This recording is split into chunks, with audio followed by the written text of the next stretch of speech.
quick brown fox jumped over the lazy dog.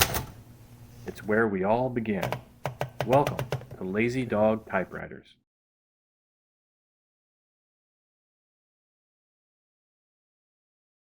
Bulgaria, once the breadbasket of the Roman Empire, was one of the last holdouts against the conquering Turks during the collapse of the Byzantine Empire at the end of the 15th century.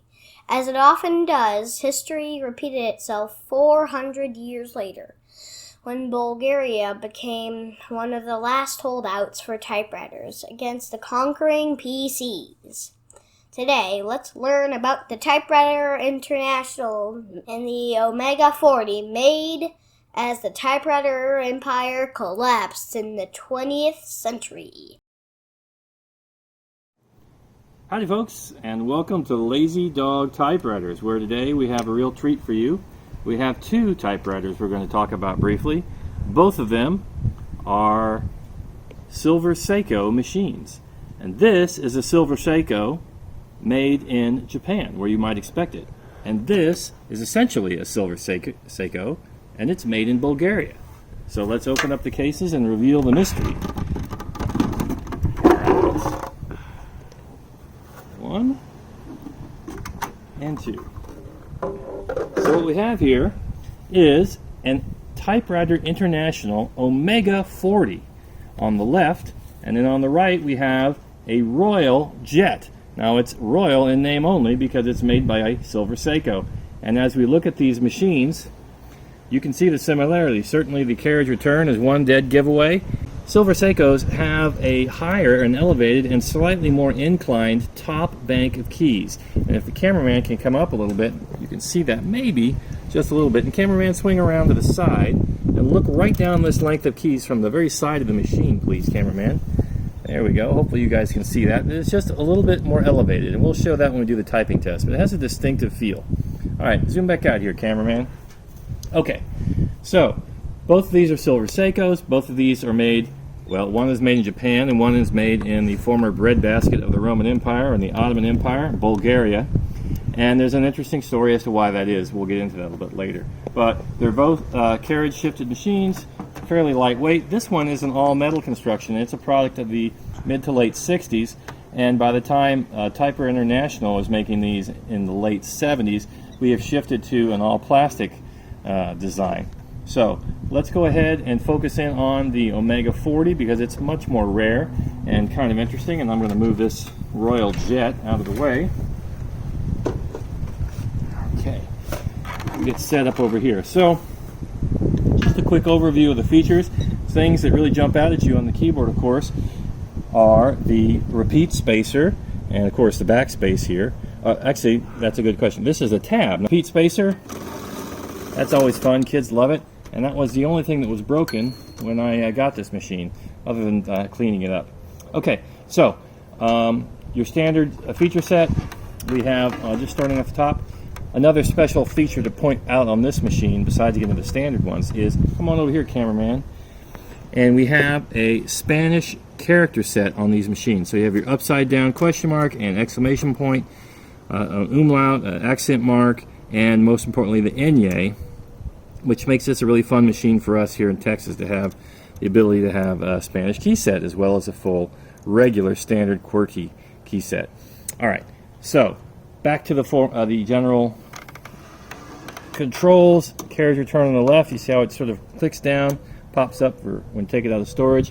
The line selector lever here on the left. It has 4 positions: a red dot, a 1, a 2, red dot, a 1, a dash, a 2, and a 0. And to be honest with you, I'm not entirely sure what the red dot is for, because it does still advance, and it is not in freewheel. It's still in ratcheting. So if you guys know, I'm sure someone does, you can let me know. And then there's the 1, 1.5, the 2, and then the 0. The 0 is definitely in the freewheel motion. So we got that mystery solved. You have your standard paper bail. It's pretty nice with 2 fingers, grabbers on either side. You have a pretty easy to use and not overly gigantic like the some of the other Gromas and others have for their paper support. Your margins are set here. You have a ruler along the back edge, push to slide the margins. We have only a single carriage release lever on the right hand side. Oops. Yeah, on the right hand side. You know what I may have done? Alright, I just figured out what the red dot is for. I think the red dot is a carriage lock. Yes, the red dot is a carriage lock. Mystery solved. Okay, so now we have our carriage return, carriage release. Pretty nice bell. Pretty straightforward. Over here, I think this is just really nifty, so I want to point it out to you. You have your line color selector here, red, white, and black. White is, of course, stencil, red, and black for upper and lower, respectively. And a little bit of polish there. But they're kind of nifty. They're raised semicircles, or semi-globes, I guess. Hemispheres, you might say. And the only time I've seen those before is on really high-end machines like the Hermes 3000. So that kind of gives me a sense of quality, which is kind of fun. All right, one other neat thing about this machine is it has these very interesting gull wing covers. Now, almost always when you see these, your first inclination is to try to pull them off, which is why it's somewhat miraculous that these have not been broken, because they don't pull straight up. Instead, they are removed, at least I remove them, by pulling them straight back. I think they'll come off if you pull them sideways too, but take a look at that. The zoom height cameraman, we'll take a look at that. This is how these connect, and they're kind of nifty. I mean, I've never seen plastic removable gull wings, but here we have them. And let's take a look at this too, Mr. Cameraman. You'll see our ribbon, if we'll come up and down, put it in frame there. This interesting symbol, and I'll try to advance the ribbon here for you. Here we go, let's do that. Now we can advance the ribbon. All right, so this little mountain range, and I think that's what that's supposed to be, is a little mountain range in a circle. That tells me that these are the original spools that came with this machine in approximately 1979, 1980. So a good 40 years old, unless they were bought a few years later. But in any case, these are the original Maritza spindles, and they are the DEN 2103 standard. So this is a Japanese designed Silver Seiko made in Bulgaria with the adaptation that it has, the DEN 2103 spindles. So just an interesting observation. All right, let's go ahead and put our gull wings back on. Again, these slide just back on. Back into place. And we'll go from there. Alright, we're back in shape. We'll get ready to do a typing test and give you our thoughts. Alright guys, let's give a evaluation of the typing touch of this machine.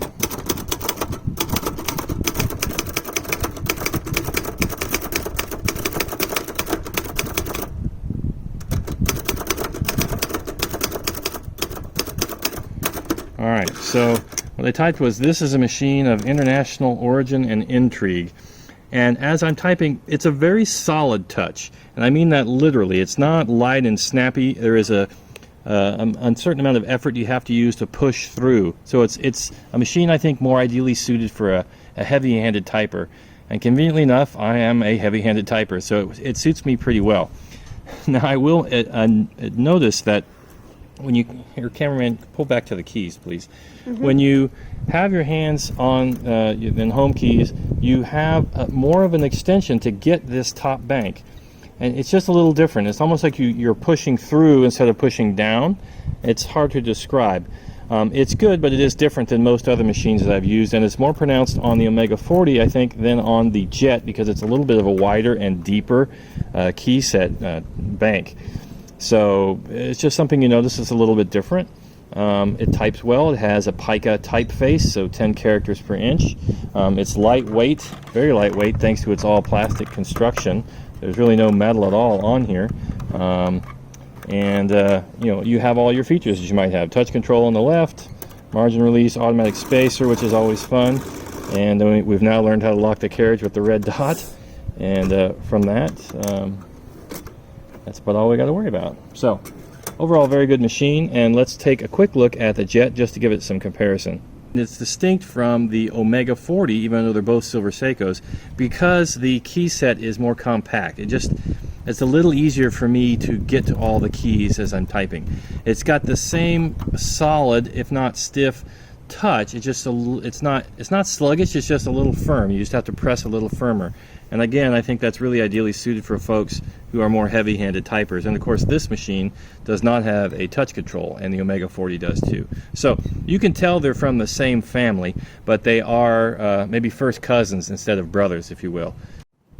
Okay, so kind of the end of our overview of these two Silver Seiko machines. We've got the Silver Seiko Royal Jet, which is very similar to the Brother 100, and then we have the Typewriter International made Silver Seiko from the designs of Silver Seiko, Omega 40.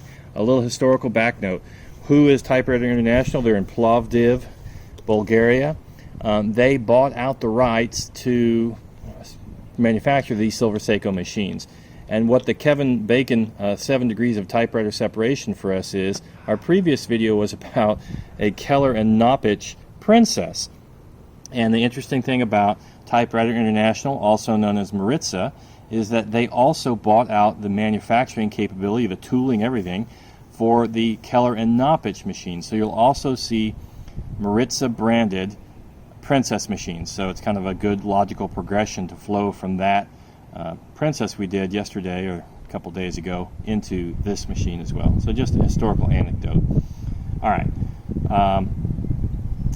Pros and cons of this machine.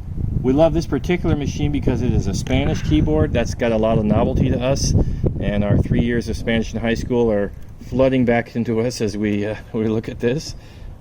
It's a full keyboard. You have a dedicated plus minus. Of course, you've got an upside down question mark. You've got a ribbon color selector. You've got touch control. You've got the fun repeat spacer. And you've got tabs, which we need to work on a little bit on this particular machine. It's a really pretty blue. I love these plastic casings that are, got a lot of color to them. It's from the 70s and the late 60s, so I like that a lot.